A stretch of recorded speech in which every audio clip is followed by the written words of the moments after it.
Real estate. Welcome to Critical Point Podcast, June 25th, 7:59 a.m. Central Time. I'm Rich Pawson.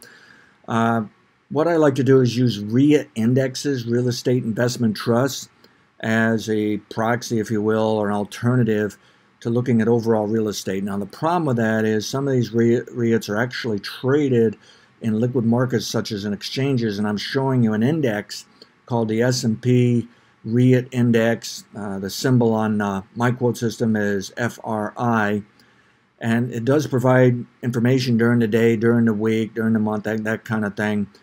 And it does correlate well with some of the REIT indexes, such as the NAREIT index, and you can go to nareit.com, NAREIT.com, and see their index. I use that quite often for the longer term point of view, and the model worked very well. The model said 2019 was the last year for long-term top, and it was interesting. January they tried to pop it, and they came right close to the 2019 high and then sold it off. And so it worked. It topped out the last minute allowed, and we got a nice sizable decline in that index.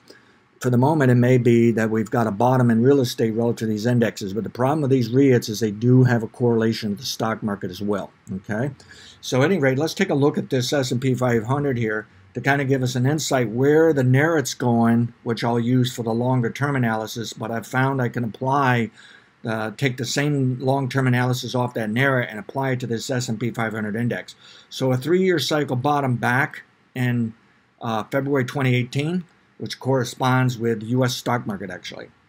We see we got another bottom in December 2018, also corresponds with the a drop in the U.S. stock market, but the correlation was a little bit off.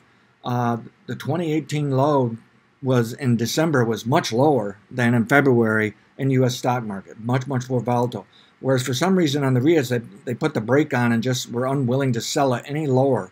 So what this tells me is there's a good chance this is a 3-year cycle bottom, and then we get this collapse into a 3-year cycle bottom plus 6-year plus 9-year cycle bottom. So all the long-term bottoms have occurred. The super cycles bottomed way back in 2008, 2009. So the super cycles are up anyways. Now what we're doing is getting major long-term bottoms or major long-term cycles to reset and favor the bull, meaning I want to be bullish real estate this decade. Okay. Now the problem with this is it's a possibility we're making a mistake that this 3-year cycle bottom occurred in December 2018. And if that's the case, it does not have enough time, and this REIT index can go all the way back down to even lower over the next few to several months, meaning the stock market and real estate relative to this kind of indexing doesn't have to bottom to next year, the latest for these major long-term business cycles, okay? But for the moment, we're taking a chance that they have bottomed, all right? So what's going on a shorter term basis or intermediate basis? Well, this was what's called a level 1 top. This is the most important kind of fluctuation during the year. Drop to a level 1 bottom. And if you're looking for a long-term bottom, you always need a level 1 bottom. So it worked. So this is the first chance for a long-term bottom. We're just saying something will go wrong that will either force the market to change their mind, investors change their mind, or they may just change their mind on their own. They look elsewhere. They don't want to be so bullish. And then later, maybe we see the fundamental reasoning behind it.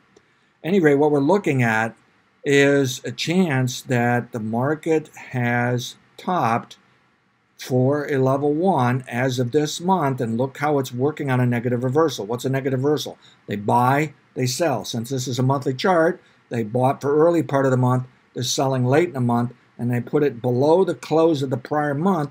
You have a negative reversal. Now, there's variations of these negative reversals. I allow some that other people won't allow. But for the moment, it's not a true negative reversal, but it's close enough for me. I just don't like, look how much has come down. As far as I'm concerned, it's worked. So even if they're managed to close it higher, so it's not a true or classic type negative reversal, my guess is it's still bearish, and it's going lower into next month, and perhaps the following month, into a level 1 bottom. I'm expecting somewhat of a retracement. Maybe the index comes down to around 19.21. Maybe it can get closer to 18, and then I think it's going back up, okay? But we don't know for sure. If the long-term bottom is in place, maybe it's going down by a huge amount.